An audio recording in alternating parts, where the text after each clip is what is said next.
প্রিয় দর্শক, যে যেখানে বসে দেখছেন সবাইকে স্বাগত জানাচ্ছি আইএফআইসি ব্যাংক নিবেদিত এনটিভিতে সংলাপ প্রতিদিনে। আমি মুকসিমুল হাসান এবং আমাদের সঙ্গে দুজন অতিথি রয়েছে প্রধান উপদেষ্টার প্রেস সচিব শফিকুল আলম এবং রয়েছে সিনিয়র সাংবাদিক, রাজনীতি ভাষ্যকার এবং বিশ্লেষক আশরাফ কায়সার। আপনাদের দুজনকে ধন্যবাদ জানাচ্ছি। আজকে একটি বিশেষ দিন, এই অর্থে বলছি যে ঠিক এখন থেকে 10 বছর আগে 2014 সালের 5 জানুয়ারি একটি বিতর্কিত নির্বাচনের মধ্য দিয়ে ক্ষমতা প্রলম্বিত করার যে প্রক্রিয়া সেটি শুরু হয়েছিল এবং সেই সঙ্গে 5ই আগস্ট আপনার সরকার পতনেরও আজ 5 মাস। এবং শফিক ভাই, আপনাকে দিয়ে শুরু করি। আপনি দীর্ঘ একটি স্ট্যাটাসও দিয়েছেন এই সম্পর্কে, তো একটু সামগ্রিকভাবে সেই স্ট্যাটাসের মর্মার্থ এবং সেই সঙ্গে আজকে কিছুক্ষণ আগে সংবাদ সম্মেলন ছিল, সেই সংবাদ সম্মেলনেও আপনি এই বিষয়ে কথা বলেছেন, বিশেষ করে শেখ হাসিনাকে ফিরিয়ে আনা এবং যে জুলাই ঘোষণাপত্র প্রস্তুত করার বিষয়ে যে রাজনৈতিক দলগুলোর ঐক্যমত হবে। তা আমি একটু ছোট প্রশ্ন দিই যে রাজনৈতিক দলগুলোর ঐক্যমতের ভিত্তিতে কবে এই জুলাই ঘোষণাপত্র তৈরি হতে পারে, যেহেতু এটি 15 জানুয়ারির একটি তাদের আলটিমেটাম। আমরা তো আমাদের যখন 30 তারিখে আমরা যে স্টেটমেন্টটা দিলাম সেই জায়গায় কিন্তু আমরা বলেছি কিছু দিনের মধ্যে, আপনি যদি দেখেন, কিন্তু এই পুরো জিনিসটা ডিপেন্ড করছে যে ওইখানে আবার আরেকটা শব্দ আছে সর্বসম্মতিক্রমে। মানে সবাই যখন এগ্রি করবেন, সবাই যখন একটা কনসেনসাসে আসবেন এই পুরো এটার কি ওয়ার্ডিংটা কি হবে, কি ঘোষণা, তখন এটা হবে। আমি এখন যদি বলি যে আমি নেক্সট উইকে হবে বা তারপরের উইকে হবে, ইউ নেভার নো। আমার একটা স্মরণে আছে যে একবার বাংলাদেশ ইন্ডিয়া, আমার মনে হয় যে খালেদা জিয়ার সেকেন্ড টার্মে যখন উনি 2001 থেকে 2006, তখন যশবন্ত সিনহা আসছিলেন ইন্ডিয়ার ফরেন মিনিস্টার। উনি এসে দেখা গেলো যে ওনারা একটা স্টেটমেন্ট রেডি করছেন, বাংলাদেশের ফরেন মিনিস্টার আর তাদের ফরেন মিনিস্টার। তো আমাদেরকে বলা হলো যে আধা ঘন্টার মধ্যে একটা স্টেটমেন্ট আসছে। সেই স্টেটমেন্ট আসতেছে না, আস্তে একটা রাত গভীর হয়ে গেল, 2:30-3টা বাজে গেল, তাও স্টেটমেন্ট আসে না। অনেকটা হয় কি, অনেক সময় তো ওয়ার্ডিংয়ের নিয়ে অনেক ধরনের হয়, ডিবেট হয়। আমি ছাড়বো না, আমার এই ওয়ার্ডটা লাগবে। উনি বললেন যে না, এই ওয়ার্ডটা হলে আমি এর মধ্যে নাই। তো দেখা যাক কোথায় যে দাঁড়ায়। না, এইটা নিয়ে একটু শফিক ভাই, যদিও আলাপটা একটু পুরনো, তারপরেও একটু করতে চাই। তারপরে আপনাকে এই প্রথম পেলাম, সেটি হচ্ছে যে এই জুলাই ঘোষণাপত্র নিয়ে প্রথমে সরকারের পক্ষ থেকে বলা হচ্ছিল এটি তাদের দাবি, তারা ভালো জানে, কিন্তু পরবর্তীতে সরকারই বলেছে যে এটি সরকারিভাবেই, মানে সরকারের পক্ষ থেকেই বা রাষ্ট্রীয়ভাবে এটিকে প্রকাশ করা হবে বা এই জুলাই ঘোষণাপত্রটি তৈরি হবে। তো আসলে সরকারের এই অবস্থান পরিবর্তনের জন্য কি কোনো চাপ ছিল না? না, সরকারের যে খুব অবস্থান পরিবর্তন হয়েছে তা তো না। সরকার কি বলছে যে সর্বসম্মতিক্রমে যদি সবাই একসাথে হয় আমরা থাকবো, এই জায়গাটাই তো। আমরা তো সব মনে করি যে পলিটিক্যাল পার্টি, স্টুডেন্টরা, পলিটিক্যাল পার্টি, এরা সবাই আমাদের অংশীজন। সবাই মিলে যদি একটা এফার্ট দেন যে এই কাজটা আমরা করব, তাহলে আমরা থাকতে তো অসুবিধা নাই। সেই কথাটাই আমরা বলেছি 30 তারিখে। এই অভ্যুত্থানের মানে বিভিন্ন সময়ে আমরা আপনাকে দেখেছি সংবাদ মাধ্যমে, তখন আপনি এপিতে ব্যুরো চিফ হিসেবে কাজ করেছেন, সেখান থেকে সরব এবং আন্দোলনের সঙ্গে আপনি সবসময় ছিলেন। তো এই যে জুলাই গণ অভ্যুত্থানটা যেটি হয়ে গেল, তারপরে এটি আমার জানার আগ্রহের জায়গা যে এত দেরিতে কেন এই দাবিটা আসলো?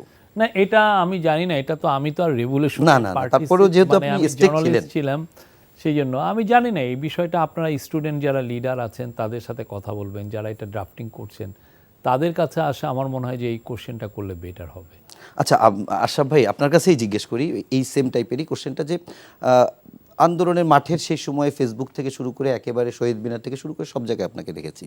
তো শিক্ষার্থীদের অনেক ক্ষেত্রে পরামর্শদাতা বলি, শুভাকাঙ্ক্ষী বলি, তাদের ওয়েল উইশার হিসেবে আপনারা ছিলেন। তো এই জুলাই ঘোষণাপত্রটি আমরা যে কোনো বিপ্লবের ক্ষেত্রে বা অভ্যুত্থানের ক্ষেত্রে দেখি একটি ঘোষণাপত্র তৈরি হয়, সেটি এত দেরিতে হলো কেন? আর সব রাজনৈতিক দলের একটা ঐক্যমতের ভিত্তিতে এটি আসলে 15 জানুয়ারির ভিতরে সম্ভব কিনা? প্রথমত আমার মনে হয় যে এটি 5ই আগস্টের পরপর হলে মানানসই হতো, এবং তখন মানুষের মধ্যে ওই উজ্জীবিত অবস্থাটা ছিল। তারা আপনার ওই সময় যদি ফিলসফিক্যাল জায়গাটা পরিষ্কার করত এবং সেই দিক নির্দেশনা অনুযায়ী আপনি সংবিধান সংশোধন বলেন, রাষ্ট্রের মূলনীতি বলেন, এগুলো নিয়ে তখন আপনি কথা বলতে পারতেন। কিন্তু গত 5 মাসে আমরা দেখেছি যে এটি কিন্তু এই ডিসেম্বরে আসার আগে এই দাবি কিন্তু এর আগে ওঠেনি। এই আভাসও আমরা পাইনি যে তারা একটা জুলাই ঘোষণাপত্র দিতে চাচ্ছে অথবা প্রোক্লেমেশন করতে চাচ্ছে। দেখুন ওই সময়ে ছাত্ররা অনেক ধরনের নিয়ন্ত্রণ তাদের হাতে রেখেছিল। তাদের প্রথম সুযোগ হাতছাড়া হয়েছে 5 থেকে 8ই অগাস্টের মধ্যে। ওই সময় সরকারের চরিত্রটি নিয়ে তারা অনেক কিছু বলতে পারতেন, যে আমরা সংবিধান মতে শপথ নিব কিনা, রাষ্ট্রপতির হাতে শপথ নিব কিনা, নাকি আমরা একটু রেভলিউশনারি অথবা র্যাডিক্যাল কিছুর দিকে যাব, এটি কিন্তু তারা বলতে পারতেন। আমরা তাদেরকে দিনে দিনে দেখলাম যে এই জায়গাটিতে তারা একা এগিয়ে যেতে চাচ্ছেন। সব দলকে নিয়ে যেরকম করে এগোনোর দরকার, যেটি এখন হয়তো অনেক বেশি প্রত্যাশিত, সেই জায়গাটি কিন্তু হলো না। এখন যেটা হলো যে আপনার 31শে ডিসেম্বর আপনি প্রকাশ করতে গেলেন এবং সরকার থেকে বলা হলো যে সরকার সবার সাথে কথা বলে, সরকার আমার ধারণা ফ্যাসিলিটেটরের রোলে আবির্ভূত হলো। কেন? কারণ যদি এটি হয় তাহলে এটি বৈষম্য বিরোধী অথবা জাতীয় নাগরিক কমিটির ঘোষণাপত্র হলো। ওটি কি আন্দোলনকারীদের ঘোষণাপত্র? ওটি কি অভ্যুত্থানের পূর্ণাঙ্গ শক্তি? আমার তো তা মনে হয় না। আমার মনে হয় অভ্যুত্থানে আপনার ছাত্ররা যেমন ছিল, শ্রমিকরা ছিল, জনগণ ছিল, রাজনৈতিক দলের কর্মীরা ছিল। আমরা তো মাঝে হিসাব নিকাশও দেখেছি কোন দলের কতজন ছিল, তাই তো? এখন আমার মনে হয় এটি একটি অকওয়ার্ড সিচুয়েশন তৈরি হয়েছে এবং বড় দল, বিশেষ করে বিএনপি, সে কিন্তু রাষ্ট্রপতির অপসারণ থেকে শুরু করে স্ট্যান্ড নিতে শুরু করেছে। এবং আপনার মনে রাখতে হবে যে এই দেশে সেনাবাহিনী আছে, তার একটা কমফোর্টের জায়গাও আছে। আপনি এমন র্যাডিক্যাল কিছু করলেন, সেনাবাহিনী এখন পর্যন্ত যেই স্ট্যাটাসকো মেনটেন করেছে সেটি তারা করবে কি না, করলে তাদেরও তো ভাবনা চিন্তার বিষয় রয়েছে। বিএনপি কিন্তু আপনার এই ঘোষণাপত্রের সাথে হয়তো এখনও অ্যালাইন না, অথবা এখন কিন্তু সময় হচ্ছে নির্বাচন নিয়ে কথা বলার। আমার ধারণা ছাত্রদের যেটি করা উচিত, এটি তাদের দল গঠন করে এটিকে তারা তাদের দলীয় ম্যানিফেস্টো বানানো উচিত নির্বাচনের জন্য। এটি এখন আর ঠিক ঘোষণাপত্রের জায়গায় নেই। কাজে আমার মনে হচ্ছে যে আপনি যে বলছেন যে 15 তারিখের মধ্যে হবে কিনা, আমার মনে হয় হবে না। কেননা এই সময়ে আমি জানি কালকে থেকে ছাত্ররা আবার 1 সপ্তাহ পালন করবে ঘোষণাপত্রের চাপ প্রয়োগের জন্য, কিন্তু এটি তাদেরকে খুব আখেরে ফল দিবে না। তাদের এখন যেটি দরকার হবে সরকার থেকে বেরিয়ে যাওয়া 3 জন উপদেষ্টা, এবং তারা প্রকাশ্যে দিনের আলোতে রাজনৈতিক দল গঠন করা উচিত। তাদের ফিলসফিটা সামনে আনা উচিত এবং এই ঘোষণাপত্রে তারা যা যা বলতে চান এটি তাদের দলীয় ঘোষণাপত্র বলে হয়তো তারা রাজনীতির মঞ্চে আবির্ভূত হতে পারেন। এতে তাদের রাজনীতির ফল অনেক ভালো হবে, রাদার দেন এরকম একটি অকওয়ার্ড সিচুয়েশন তৈরি করে পুরো সংস্কারের পথটাকে একটু থমকে দেওয়া। ওকে, যেটি আশরাফ কায়সার ভাই সরাসরি বলছিলেন যে 15 তারিখের ভিতরে হয়তো এটি সম্ভব হবে না বলেই উনি মনে করছেন।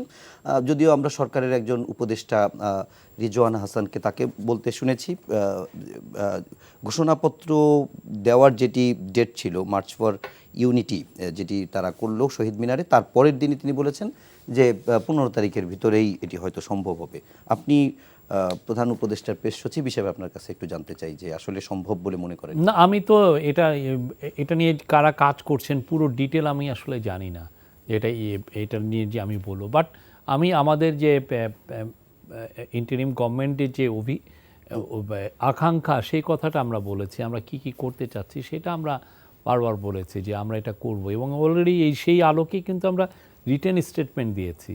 রিটেন স্টেটমেন্ট তো আর মানুষ ভোলে না। আমরা কিছু দিনের মধ্যে যে এরকম অ্যানাউন্সমেন্টটা আমরা, আপনি যদি আবার যান সেখানে কিন্তু স্পষ্ট আছে। তারপরেও তো এই পুরো জিনিসটা ডিপেন্ড করছে হলো সর্বসম্মতিক্রমে।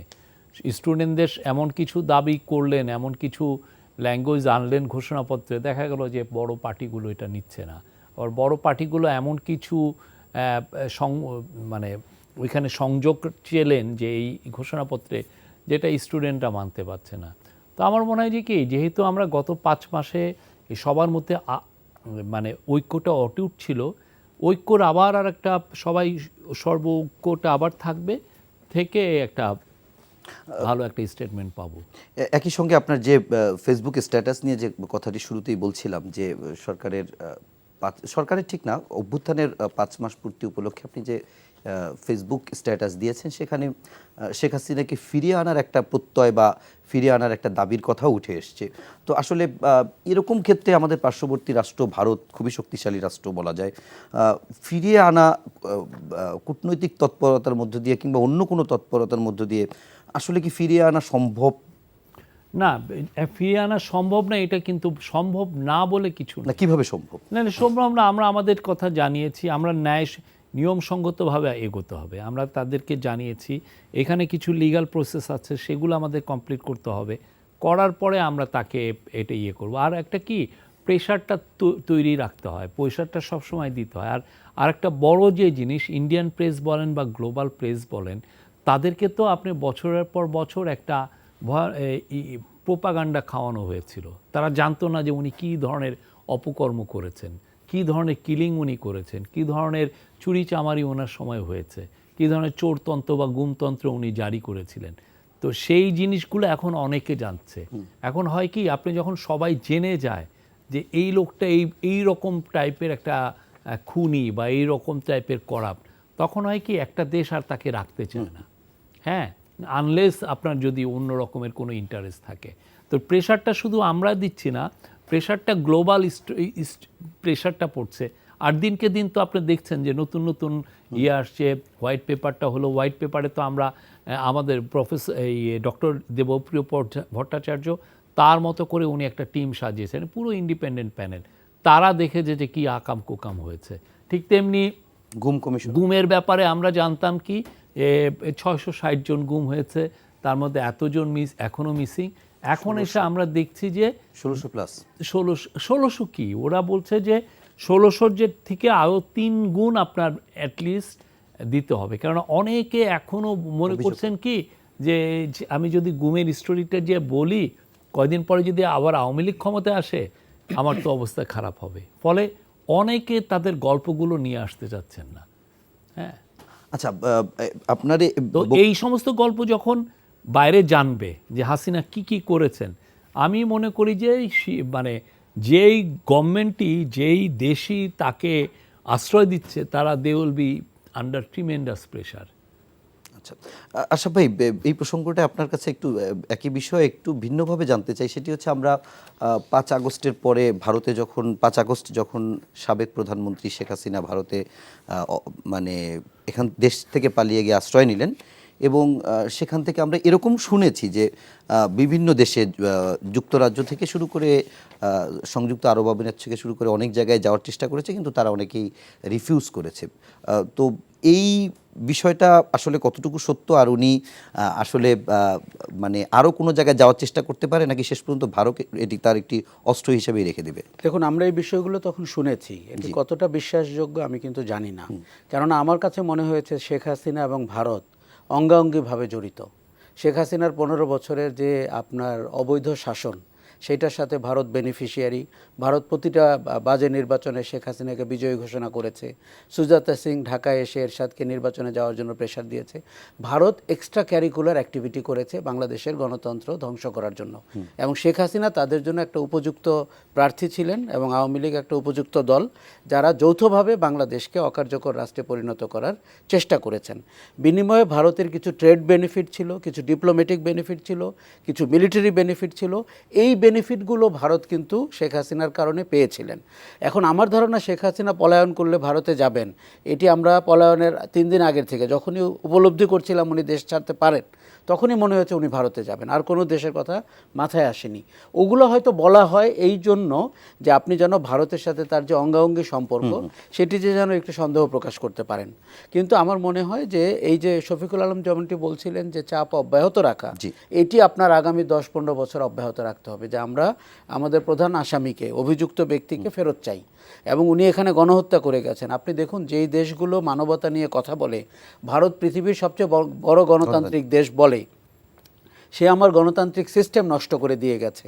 কাজেই অব্যাহত রাখতে হবে পশ্চিমা বিশ্বের কাছে, মার্কিন যুক্তরাষ্ট্রের কাছে, যে আমাদের মানে ডেমোক্রেটিক ফাংশন নষ্ট করেছে এবং আমাদের গণহত্যা করেছে, গুম খুন করেছে, এরকম একজন মানে চিহ্নিত অপরাধীকে ভারত আশ্রয় দিয়েছে। সে আগের প্রাইম মিনিস্টার কি প্রাইম মিনিস্টার না, এটি আমরা খুব একটা নজরে নিতে চাই না। কাজেই এই চাপটি অব্যাহত রাখতে হবে। আমার মনে হয় এক পর্যায়ে এসে ভারতকে এই ব্যাপারে কিন্তু একটা স্ট্যান্ড নিতে হবে। এখন পর্যন্ত ভারত অনেকভাবে চেষ্টা করছে ওই ইস্যুটাকে পাশ কাটিয়ে, যে ভারতের ডিপ্লোম্যাটরা ঢাকায় এসে যেমন করে বলেন যে আমাদের আরও অনেক সম্পর্কের জায়গা আছে, তার মানে হচ্ছে শেখ হাসিনার বিষয়টিকে আমরা আপাতত পাশে রাখলাম, কিন্তু আমাদের জন্য তো 1 নম্বর বিষয় হচ্ছে শেখ হাসিনা। তাকে ফিরিয়ে আনা, বিচারের মুখোমুখি করা, এবং না হলে আপনি দেখুন এই যে বৈষম্য বিরোধীরা যে এই যে 31শে ডিসেম্বর যা করতে চাচ্ছিল ইত্যাদি ইত্যাদি, আমার কাছে কিন্তু এগুলো অক্সিলারি। আপনার কাছে বেসিক কি হচ্ছে? বেসিক হচ্ছে বিচার। যেই 2000 মানুষ মারা গেছে, 30,000 মানুষ আহত হয়েছে, তাদের জন্য শেখ হাসিনা, তার পরিবার এবং তার টপ কমান্ডারদেরকে আপনি বিচার করবেন, লাইক ওবায়দুল কাদের। এটি হচ্ছে আমাদের প্রাইমারি কাজ। এখন তারপরে ভবিষ্যতের সংবিধানের চেহারা কেমন হবে, মুজিববাদী সংবিধানকে আপনি ছুঁড়ে ফেলে দেবেন না, এই ধরনের রাজনৈতিক রেটরিক করে আমরা যদি আবার নিজেদের মধ্যে অনৈক্য এবং বিভেদ তৈরি করি, তাহলে কিন্তু পতিত শক্তি এবং ভারত বেনিফিশিয়ারি হবে। আমাদের এই গণ অভ্যুত্থানের যারা আপনার নিহত হয়েছেন, তাদের প্রতি আপনি যদি বেইমানি না করতে চান, তাহলে বিচারটি আপনি নিশ্চিত করবেন এবং লেগে থাকবেন পৃথিবীর যে কোনো প্রান্তে, সেটা আফ্রিকা থেকে শুরু করে যেখানেই যাক, তাকে আপনার খুঁজে বের করার চেষ্টা করতে হবে। আমাদের পররাষ্ট্র মন্ত্রণালয়কে বিশেষভাবে নিয়োজিত করতে হবে ওই জায়গাগুলোতে এই প্রচারণাটি করার, যে এখানে একটি অপরাধী লুকিয়ে আছেন, একজন খুনি এখানে লুকিয়ে আছেন। সেই জায়গাটিতে যদি আপনি করতে পারেন, রাষ্ট্র কিন্তু অনেকখানি নিরাপদ থাকবে। না হলে যেটি হবে, আপনার অভ্যন্তরীণ কোন্দলের সুযোগ নিয়ে এখন আপনি মুজিববাদী সংবিধান কবর রচনা করতে গেলেন, আপনার অভ্যুত্থানের সংহতি কবর রচনা হয়ে গেল, তখন কি হবে?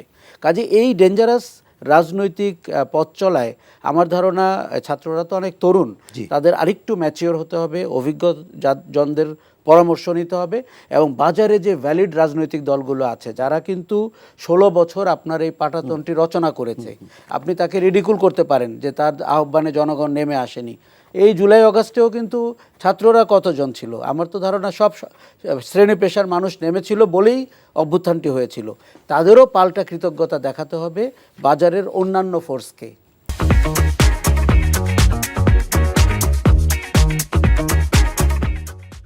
শফিক ভাই, আপনার কাছে একটা বিষয় একটু জানতে চাই। প্রায় 14 দিন যুক্তরাষ্ট্র সফর শেষে আজকে বিএনপির স্থায়ী কমিটির সদস্য সালাউদ্দিন আহমেদ, তিনি এয়ারপোর্টে বেশ কিছু কথা বলেছেন। তার ভিতরে একটি হচ্ছে এরকম, ভোটের সময় নিয়ে ভাষা কোনো ধারণা নয়, নির্বাচনের সুস্পষ্ট রোডম্যাপের দাবি জানিয়েছেন, এবং যে কোনো কৌশল বাহানায় নির্বাচন বিলম্ব করার চেষ্টা জনগণ প্রত্যাখ্যান করবে। নিশ্চিত সরকারকে ইন্ডিকেট করেই বলছে। আপনারা কি কোনো ভাষা ধারণা দিচ্ছেন? আমার মনে হয় না। এখন ওনার যদি এটা বুঝতে অসুবিধা হয়, আমাদের কিছু করার নাই। আমরা সুস্পষ্টভাবে স্যার তার জাতির উদ্দেশ্যে ভাষণে এই ব্যাপারটা বলেছেন। আমি পরবর্তীতে আরও একটু এক্সপ্লেন করেছি।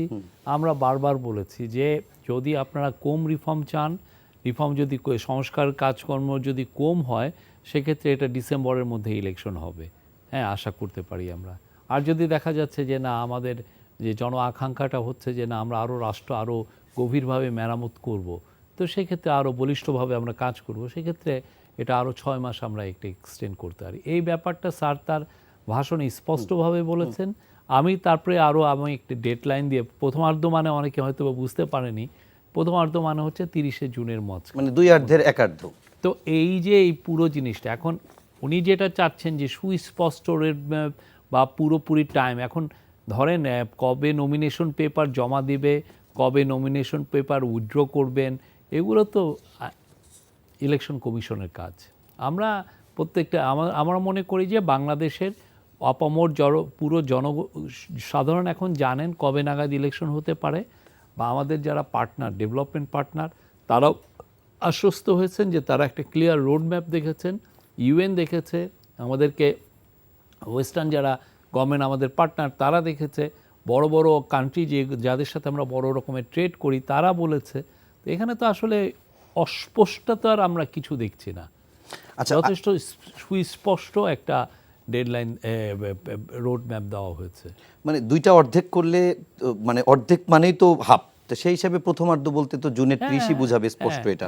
এবং যেহেতু উনি স্পষ্ট করেই বলেছেন যে অল্প হলে এই শেষের ভিতরে, না হলে আগামী, এটা স্পষ্ট। কিন্তু মানে এই কথাটা এই কারণে বললাম, যেহেতু আজকেও এ নিয়ে কথা হয়েছে, এবং বিএনপির নেতারা বক্তব্য যখনই দিতে গেলে অনেক সময় দেখা যায় যে, আমার মনে হয় যে ওনাদের অডিয়েন্সকে কোনো একটা মেসেজ দিতে চাচ্ছেন, বোঝাতে চাচ্ছেন। মানে ওনারা যেহেতু আমাদের অংশীজন, আমরা এই বিষয়ে আসলে এটা বেশি কথাও বলতে চাচ্ছি না। না, বেশি কথা না বললেও ধরেন এর আগে আমরা ঠাকুরগাঁয়ে দেখেছি ফখরুল ইসলাম আলমগীর, তিনি বলেছেন যে ভোটাধিকারের জন্য প্রয়োজনে 5 আগস্টের মতো আবারও নামতে হবে। এই তাদের এত সন্দেহ বা সংশয় কেন হচ্ছে? না, ভোটাধিকারের জন্যই তো আমরা কাজ করছি। আমাদের যে রিফর্মটা কেন, আমরা ভোটাধিকারটাকে ইস্টাবলিশ করতে চাই। ভোটাধিকারটা খুব ইম্পর্টেন্ট। গত 15 বছরে কোনো ভোটাধিকারটা ইয়ে হয় না। আমি কেন ইলেকশন কমিশনের আমি রিফর্ম করছি? ভোটাধিকারটা ইস্টাবলিশ। আমি ইভেন জুডিশিয়ারিতে যে আমি রিফর্ম করছি সেটার কারণও ভোটার, এবং পুলিশে যে আমি রিফর্ম করছি ওইটারও মূলটা দেখেন যে ভোটাধিকার। পুলিশকে ইউজ করা হচ্ছে আপনার ভোটাধিকারটাকে কেড়ে নেওয়ার জন্য। জুডিশিয়াল পাওয়ারটাকে কুক্ষিগত করা হচ্ছে আপনার ভোটাধিকারটাকে কেড়ে নেওয়ার জন্য। আপনার যে ডেমোক্রেটিক রাইটে আপনি যে একজন পিপলস রিপাবলিকে যে আপনি একজন ওয়ান পার্সন, সেইটার যে আপনার যে একটা ডেমোক্রেটিক ম্যান্ডেটে আপনার যে অংশগ্রহণ করার একটা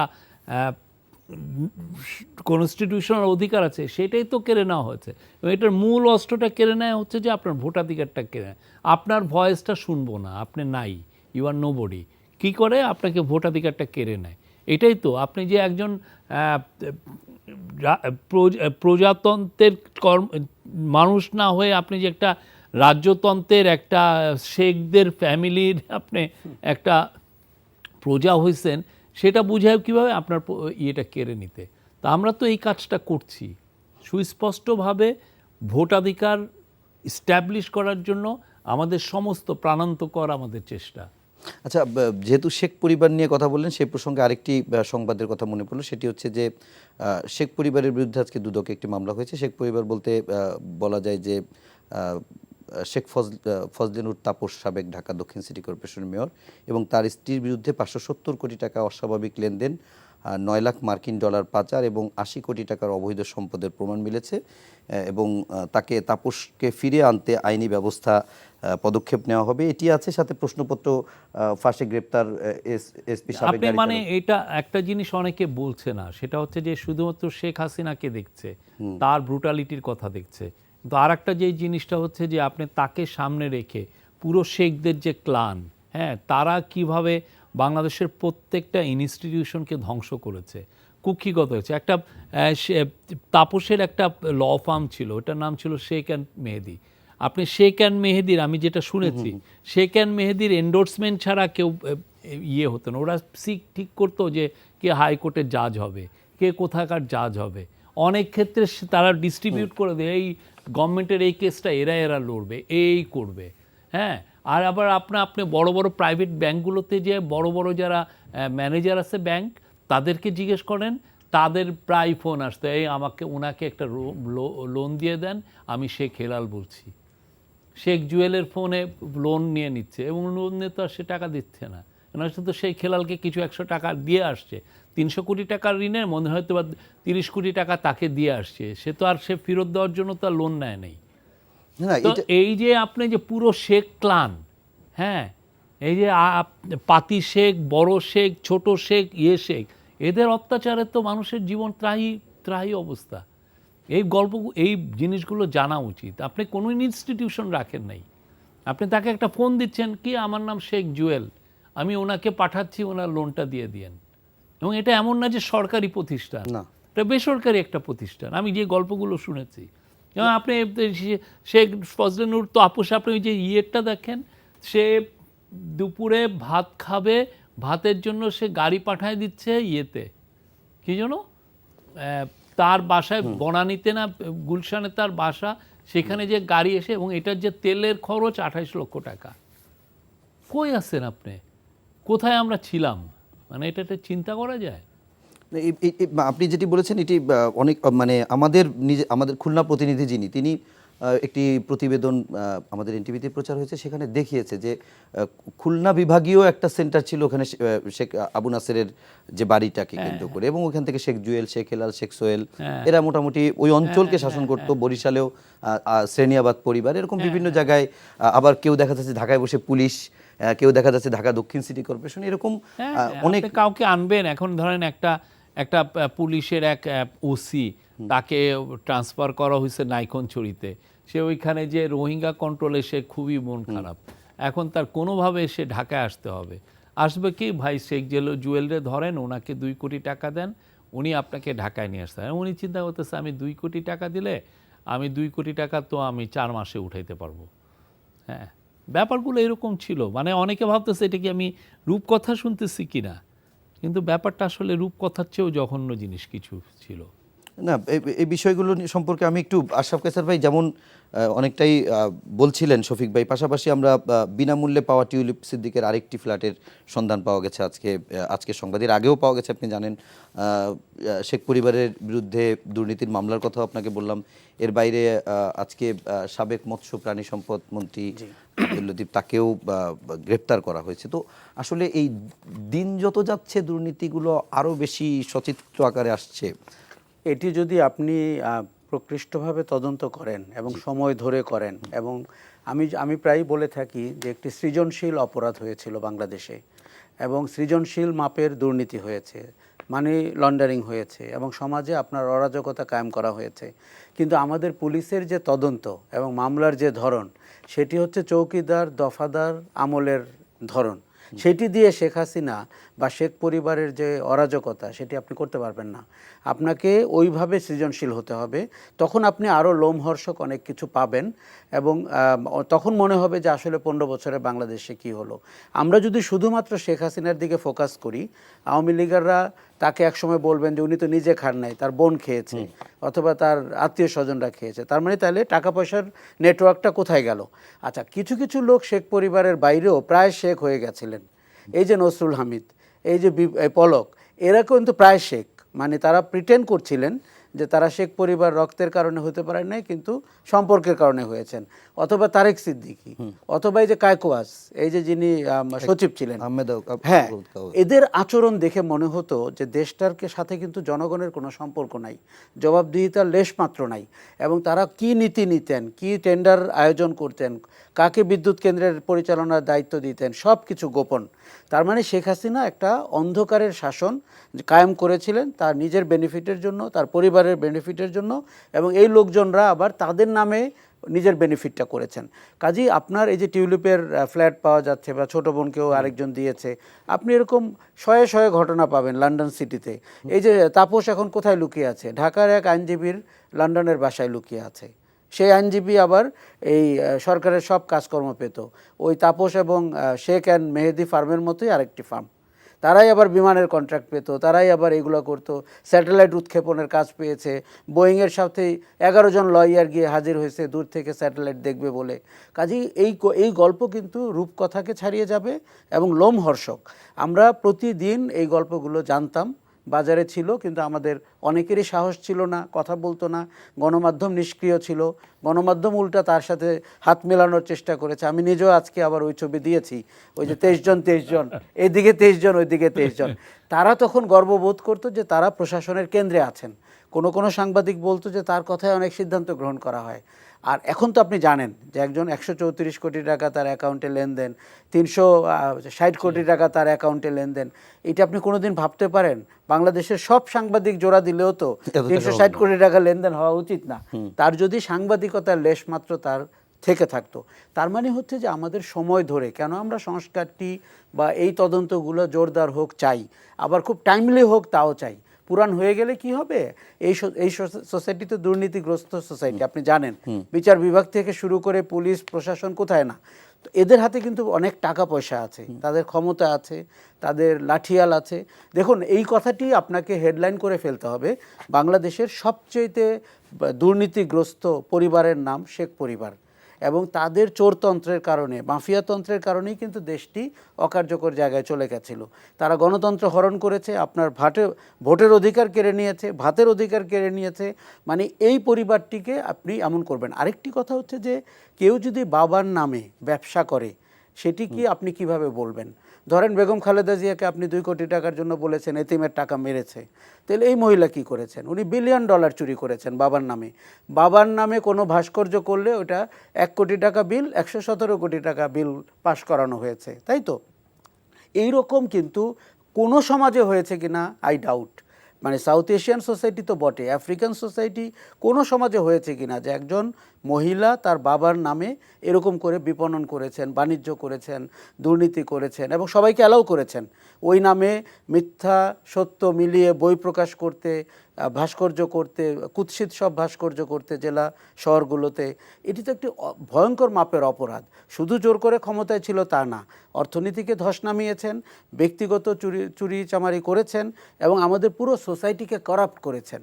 একে ছাড়িয়ে যাওয়া কিন্তু কঠিন হবে। ভবিষ্যতে যদি কেউ এরকম উচ্চাশা নিয়ে আসেও তাকে ছাড়ানো কঠিন হবে, কারণ সিস্টেমেটিক করাপশন মানে আপনি ঠিক মানে এটি একটি নিয়ম হয়ে গেছিল।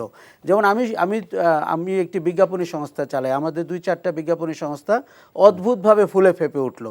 পরে আমরা দেখতে পেলাম তাদেরকে নাকি 6 দিয়ে গুণ দিয়ে আপনার টেন্ডার সাবমিট করতে হয়, যে আরও 5 অংশ অন্য দিকে চলে যাবে। সেটা মুজিব শতবর্ষের সময় হয়েছে, বিদ্যুৎ সপ্তাহের সময় হয়েছে এবং আপনার প্রফেসর ইউনূসের ব্যাপারে বিষোদ্গার করার জন্য রাষ্ট্রীয় অর্থ খরচ করা হয়েছে সিআরআই থেকে। তার সহযোগী হয়েছে কোনো বিজ্ঞাপনী সংস্থা যার প্রধান এখন কারা অন্তরালে রয়েছেন। কাজেই আমরা তো একটা সমাজকে কতটা নষ্ট করা যায় এবং মুক্তিযুদ্ধের মতো একটি গৌরবের জায়গাকে কতটা বিতর্কিত করা যায়, এগুলো সব শেখ হাসিনার শাসন দেখিয়ে গেছে। কাজে আমাদেরকে শুধুমাত্র একটি নির্বাচনের দিকে চলে যেতে হবে অন্যান্য অপকর্ম না ধরে, ব্যাপারটি কিন্তু তা না। মানুষ আমরা নির্বাচিত সরকার চাই, কিন্তু সেটি যেন তড়িঘড়ি করে আমাদের অন্য অবজেক্টিভকে ব্যাঘাত না ঘটায়। একই কথা আমি বলবো যে আপনি যদি রাজনৈতিক বিতর্ক তৈরি করে ফেলেন যে মুজিববাদী সংবিধানের পরিণতি কি হবে, তখন যদি আপনার আশেপাশে অন্য দলরা না থাকে, সেটাও কিন্তু একটা শূন্যতা তৈরি করলো। এখন খুব দায়িত্বশীলতার সাথে এক অর্থে বিচার করতে হবে এবং এমন সব তদন্ত বের করে আনতে হবে। ডক্টর দেবপ্রিয় ভট্টাচার্যের রিপোর্টটা যদি আপনি পড়েন, আপনার মনে হবে যে এই দেশে আপনি কিভাবে ছিলেন। কারণ একের পর এক প্রতিষ্ঠানের গল্প আছে, ব্যাংকগুলো কিভাবে লুট করা হয়েছে। আপনি দেখুন, প্লেয়াররা, রেগুলেটরি বডি অ্যান্ড সরকার একসাথে কাজ করেছেন। সামরিক গোয়েন্দা সংস্থা আপনাকে সাহায্য করেছে দুর্নীতি করতে, অর্থ পাচার করতে, লুট করতে, চুরি করতে। ব্যাংক ডাকাতি করে আপনি ভাবতে পারেন, ব্যাংক দখল করে একজনকে দিয়ে দিয়েছেন। আপনি 9টা ব্যাংক একটা পরিবারের হাতে দিয়েছেন এবং সেই পরিবার আবার কাকে কাকে বিতরণ করেছে তাদের নিজস্ব গল্প আছে।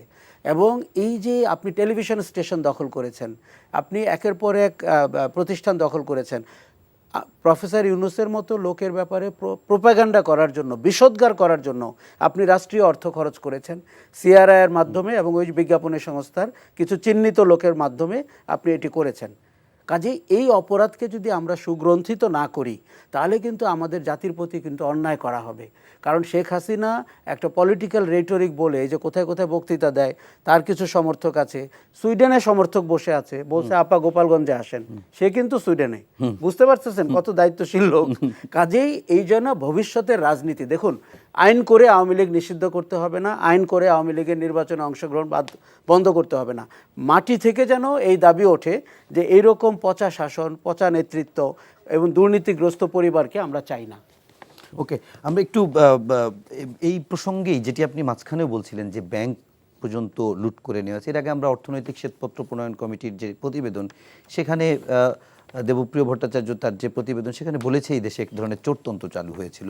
আমি সেই জায়গা থেকে আপনার কাছে জানতে চাবো, যেহেতু আজকে সরকারের না হলেও অভ্যুত্থানের 5 মাস হয়েছে, সরকারের 3 দিন পরে 5 মাস হবে, আপনি বিভিন্ন সময় অর্থনীতিকে ফ্লো নিয়ে কথা বলেছেন, বাজার পরিস্থিতি নিয়ে কথা বলেছেন, আইন শৃঙ্খলা পরিস্থিতি, যদিও আইন শৃঙ্খলা পরিস্থিতি থেকে অন্যগুলো হয়তো আরও ভালো। আমি একটু আপনার কাছে জানতে চাবো যে এই যে রেমিটেন্স প্রবাহ থেকে শুরু করে ব্যাংকের, বিশেষ করে ধারণাই করা হচ্ছিল যে খুব খারাপ অবস্থা হবে, আসলে আমরা একটু একটু করে ইতিবাচক জায়গায় যাচ্ছি কিনা? না, আমরা অনেক ইতিবাচক না, আমরা অনেক বেটার, অনেক ভালো জায়গায় অলরেডি চলে এসেছি। আমরা প্রথমে, আমার মনে আছে যে আমরা যখন প্রথমে এই গভর্নমেন্ট তাদের ডিউটিটা পেল, তখন আমরা যেই অবস্থায় ছিল, যে ভঙ্গুর অবস্থায় ছিল অর্থনীতি, সেই জায়গার থেকে তো এখন অনেক অনেক বেটার। আমার মনে আছে যে আপনি একদিন সকাল 8টার সময় এমার্জেন্সি মিটিং হচ্ছে যে না, কাতার গাছের $1 বিলিয়ন দিতে হবে, নাহলে গ্যাস আসবে না, আর গ্যাস যদি না আসে আপনার কলকারখানা সব বন্ধ হয়ে যাবে, একটা ইকোনমিক ক্যাটাস্ট্রফি। আমার এদিক দিয়ে রিজার্ভও, আপনি যে রিজার্ভ রেখে যাচ্ছেন খুবই ভঙ্গুর একটা রিজার্ভ, তো ওটা তাড়াতাড়ি তার কাতার গ্যাসের টাকা দেওয়া হচ্ছে। তারপরে আপনি দেখেন শেভরন এসে বলছে যে তার টাকা অনেক মাস ধরে তার কোনো টাকাই দেওয়া হয় না, সেখানে বিজনেস করছে, বাংলাদেশের ডোমেস্টিক গ্যাস সাপ্লাইয়ের মোর দেন 50% তার কাছ থেকে আসে। And আমি যদি তার থেকে গ্যাসটা ঠিক মতো না পাই তাহলে তো আমার ইকোনমি সচল থাকে না। তারপরে আপনি ধরেন আদানি, আমি আদানির থেকে পাওয়ার কিনছি, অথচ আমি $900 মিলিয়ন তার পেমেন্টই আমি করি নাই।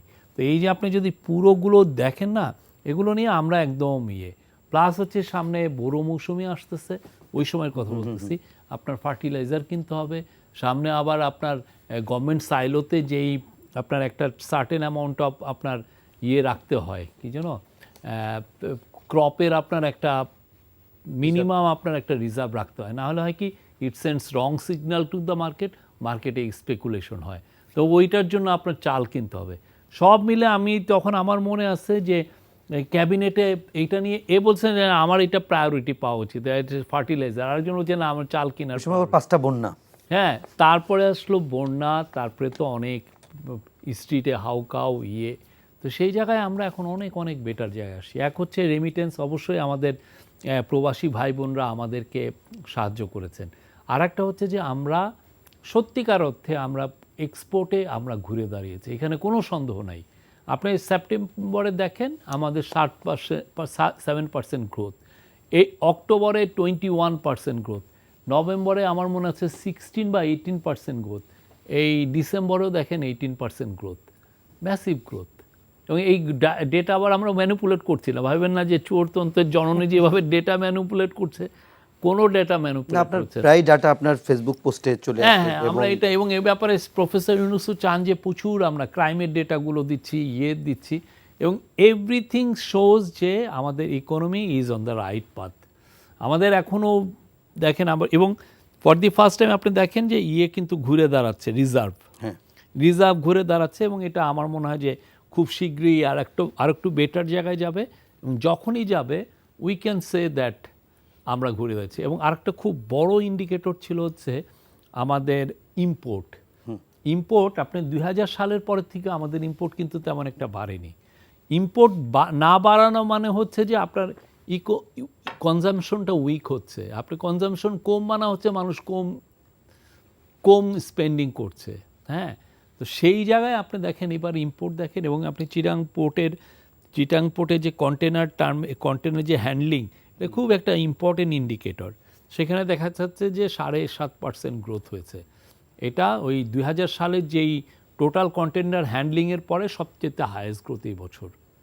হ্যাঁ, এটা রেকর্ড। তো পুরো আমি দেখছি যে আমাদের, এবং আপনি যদি ল অ্যান্ড অর্ডার দেখেন, আমরা কিন্তু গত বছরের 4-5 মাসের ল অ্যান্ড অর্ডার দেখছি, এই বছরও দেখছি, এবং আমরা দেখছি যে থিংস হ্যাভ স্ট্যাবিলাইজ। কিন্তু মানুষের মধ্যে একটা পারসেপশন আছে, যখনই 1-2টা মার্ডার হয়ে যায় মানুষ ভাবে যে না, ল অ্যান্ড অর্ডার বুঝি ঠিক হয় না। এটা একটা, আমরা মনে করি এটা মূলত পারসেপশন থেকে এসছে। ওকে,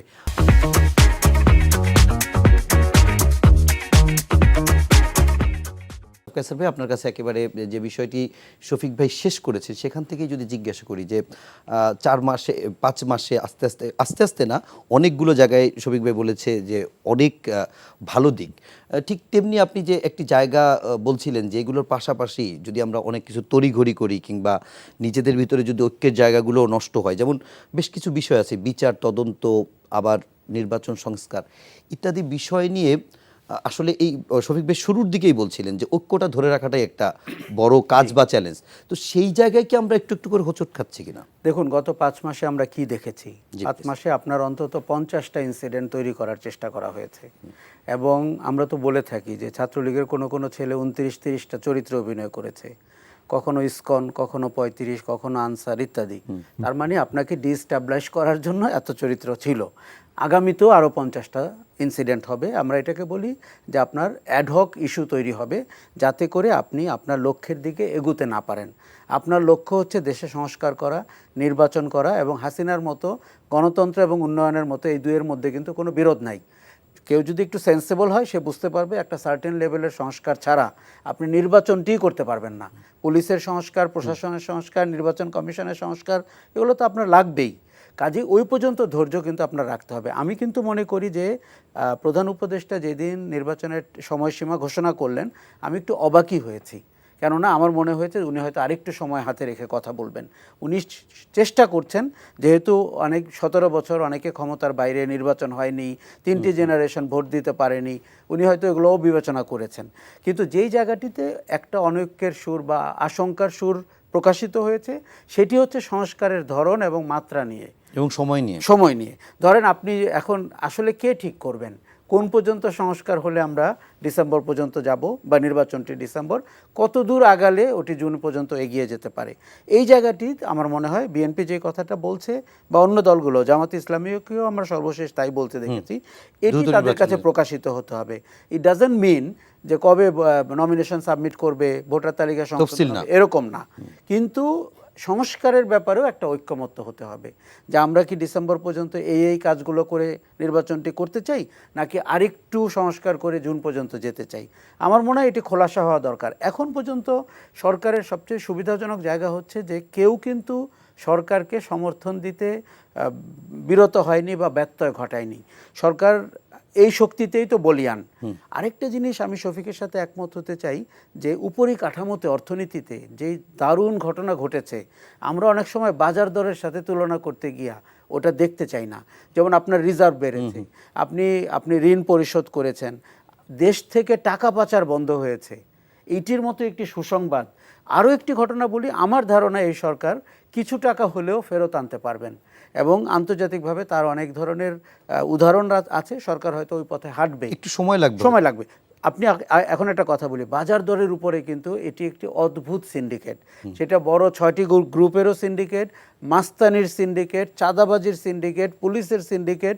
সরকারকে আরেকটু ডার্টি ওয়েতে ওই জায়গাগুলোতে হাত দিতে হবে, অথবা বিকল্প দাঁড় করাতে হবে। এবং আমার মনে হয় যে তখন মানুষের ভেতরে স্বস্তি আসবে, যে আমি বাজারে গেলে আমার ন্যায্য মূল্যে জিনিস পাচ্ছি, অথবা আমি যেটি চাই সেটি করছি। এই সরকারের পক্ষে এটি করা সম্ভব, কেননা গত সরকারটির তার নিজস্ব যে চেলাচামুন্ডারা, তারাই কিন্তু দেশটাকে শুষে খেয়ে নেওয়ার চেষ্টা করেছিল। এখন আপনি যদি বলেন যে অনৈক্যের জায়গা আছে কিনা, আমি নিশ্চিতভাবেই বলছি যে এই যে আপনার ঘোষণাপত্র, এটি নিয়ে একটি ইস্যু তৈরি হবে, এবং আমার ধারণা এই ইস্যুকে খুব দ্রুত নিউট্রালাইজ করতে হবে। এখানে আপনাকে একটা প্রশ্ন একটু করেই রাখি, সেটা হচ্ছে, আমরা একদম শেষের দিকে আসছি, বেশি সময়ও নেই। সেটি হচ্ছে যে একটু ভারী কোশ্চেন হতে পারে, সেটা হচ্ছে আন্দোলনের শুরু থেকেই আমরা আপনাদেরকে দেখেছি, কিন্তু এই শিক্ষার্থীরা যখন বিভিন্ন সময় আন্দোলন করছে, সেটি রাষ্ট্রপতির পদত্যাগের দাবি হোক, জুলাই ঘোষণাপত্র হোক, কিংবা নির্বাচন সংস্কার ইত্যাদি বিভিন্ন বিষয় নিয়ে, দেখা যাচ্ছে তারা একটা উদ্যোগ নিয়ে একভাবে করতে চাচ্ছে, পরে অনেকটা হতাশ হয়ে ফিরে যাচ্ছে। এটি দিয়ে আবার কখনো কখনো দেখা যাচ্ছে কোথাও কোথাও তাদের এখন যারা বড় রাজনৈতিক দল, তাদের সাথে তারা অ্যাক্টিভিটি চালাতে যেয়েও বিভিন্ন জায়গায় অনাকাঙ্ক্ষিত ঘটনাও হচ্ছে, চাঁদপুরে হয়েছে, বরিশালে হয়েছে। আসলে তাদের কি কোনো গাইড আপনারা করছেন কিনা, বা করা প্রয়োজন কিনা? দেখুন, তারা যে কোনো ইন্ডিভিজুয়ালের সাথে যোগাযোগ করছে না বা যোগাযোগে নাই, তা কিন্তু না।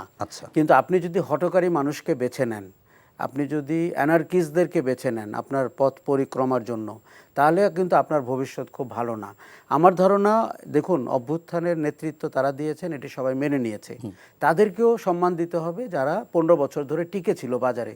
এই যে আমরা যারা বাজারে টিকে ছিলাম, তখন তো আর কোটা বিরোধী আন্দোলন শুরু হয় নাই বা বৈষম্য বিরোধী হয় নাই। আবার যারা 16 বছর ধরে গুম খুন হয়েছে, বিনা বিচারে হত্যা হয়েছে, আপনি কি তাদের কাউকে উপদেষ্টা দেখেছেন? তাদের ত্যাগ স্বীকার কি কোনো অংশে কম? আমরা যদি 1800 বা 2000 মানুষের সমাজ থেকে হারিয়ে যাওয়া চিন্তা করি, শেখ হাসিনা তো 15 দিনে হয়তো 1800 মানুষ মেরেছে, কিন্তু 15 বছরে তো 2000 মানুষকে উঠিয়ে নিয়ে গেছে, বা 4000 মানুষকে ফিরেই আসেনি। গুম কমিশনের রিপোর্ট যদি আপনি মনোযোগ দিয়ে পড়েন, এটি সভ্যতার এবং নির্মমতার যে কোনো মানদণ্ডকে হার মানাবে। কাউকে আপনি ট্রেনের সামনে ছুঁড়ে মারছেন, কাউকে মাগুর মাছের পুকুরে ফেলছেন, বাসের সামনে ফেলছেন, কাউকে আপনি কান কেটে নিচ্ছেন, চোখ তুলে ফেলছেন। এটি কি দেশের সরকার করতে পারে? এটি এই আইন শৃঙ্খলা বাহিনী করতে পারে, র্যাব করতে পারে, ডিজিএফআই করতে পারে? আমরা তো মনে করি যে এই ত্যাগ তিতিক্ষা যাদের আছে, বৈষম্য বিরোধী আন্দোলন তাদেরকেও অ্যাকোমোডেট করবে। তারা না বলেছে ইনক্লুসিভ সমাজ চায়, ইনক্লুসিভ সরকার চায়।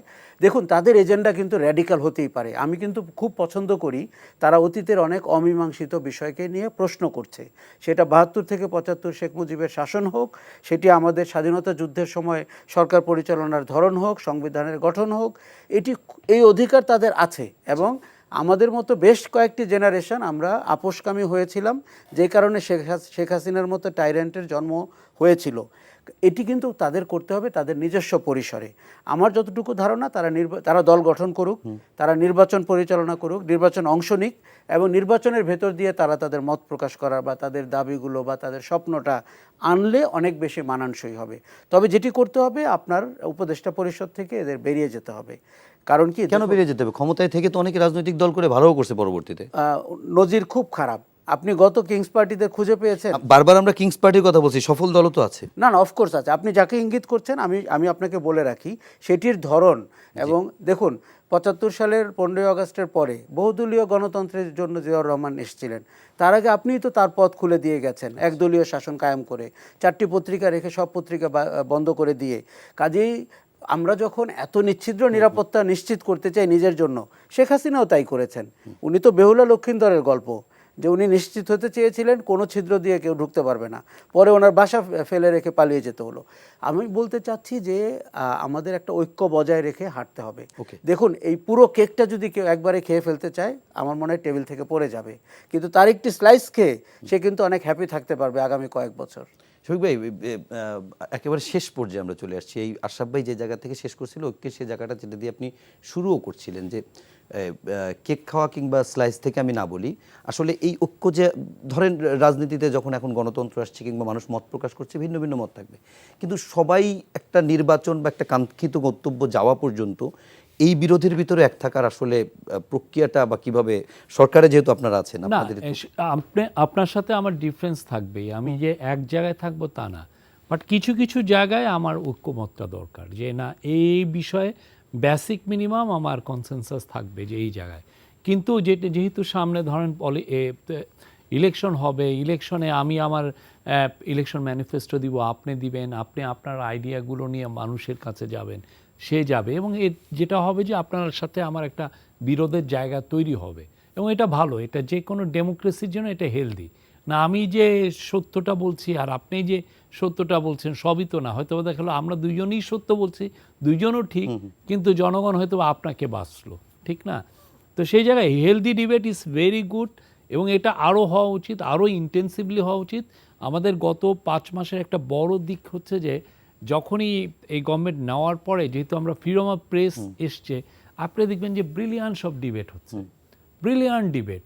একটা সেমিনারের মধ্যে ডিবেট হচ্ছে, ওয়ার্কশপের মধ্যে ডিবেট হচ্ছে, স্টুডেন্টরা ডিবেট ডাকছে, তারা অনেক ধরনের আয়োজন করছে, প্রাইভেট ইউনিভার্সিটিতে হচ্ছে, তারপরে প্রাইভেট থিঙ্ক ট্যাঙ্করা করছেন, এবং এটা আমি মানে অ্যামেজিং। আপনি যদি 72 পত্রিকাগুলো পড়েন, আমরা কনস্টিটিউশন ড্রাফট হচ্ছে, কেউ জানতেছেই না যে তার জন্য একটা কনস্টিটিউশন ড্রাফট হচ্ছে, খুব কম 2-1টা ডিবেট হচ্ছে যে 73 পার্লামেন্টে, তার এর বাইরে আর কিছু নাই। আর এখন যেই পরিমাণ একটা ইয়াং স্টুডেন্ট প্লাস বড় একটা ডিবেট হচ্ছে আপনার ফেসবুক বা সোশ্যাল মিডিয়াতে, ইউটিউবে।